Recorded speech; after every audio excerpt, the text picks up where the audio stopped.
اعوذ باللہ من الشیطان الرجیم، بسم اللہ الرحمن الرحیم۔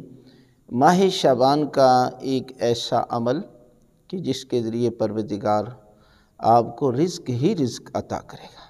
اس قدر وافر مقدار میں جو ہے وہ رزق پروردگار عطا کرے گا۔ وہ کیا ہے؟ معصوم فرماتے ہیں وہ ہے ماہ شعبان میں فقراء اور مساکین کو صدقہ دیں۔ یعنی جو فقیر ہیں نا، واقعی فقیر ہوں۔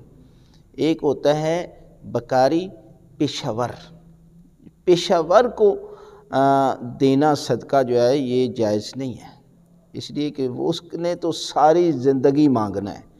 اگر وہ کروڑ پتی بھی بن گیا نا، پھر بھی صبح سویرے اٹھ کر جو ہے وہ اس نے مانگنا ہے، یہ اس کا پیشہ ہے۔ لہذا آپ ایسے لوگوں کو صدقہ نہ دیں، بلکہ صدقہ ہمیشہ ان لوگوں پر لگتا ہے کہ جو واقعی حقدار بھی ہوں، نمازی بھی ہوں، عبادت گزار بھی ہوں اور خوف خدا بھی رکھنے والے ہوں۔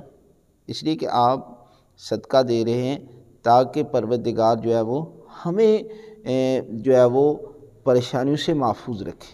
تو جب صدقہ ایک شرابی کو دے رہے ہیں، ایک جو ہے وہ چرسی کو دے رہے ہیں جو خود بہت گناہ گار ہے، خود گناہ کر رہے، تو جب آپ بھی صدقہ دیں گے تو آپ گناہ میں اس کے لیے مدد کا ذریعہ بن رہے ہیں۔ لہذا ہمیشہ کوشش کریں کہ جو حقدار ہیں، اور اگر آپ ہمارے جو ہے وہ ہمیں بھی دیتے ہیں تو یقیناً ہم جو ہے حقدار تک پہنچاتے ہیں، اس لیے کہ یہ صدقہ ہے، اور صدقہ صدقے ہی کی جگہ پر لگے گا تو یقیناً دینے والے اور جو جس کو دے رہے ہیں دونوں کو ثواب جو ہے وہ پروردگار جو ہے وہ عطا کرے گا۔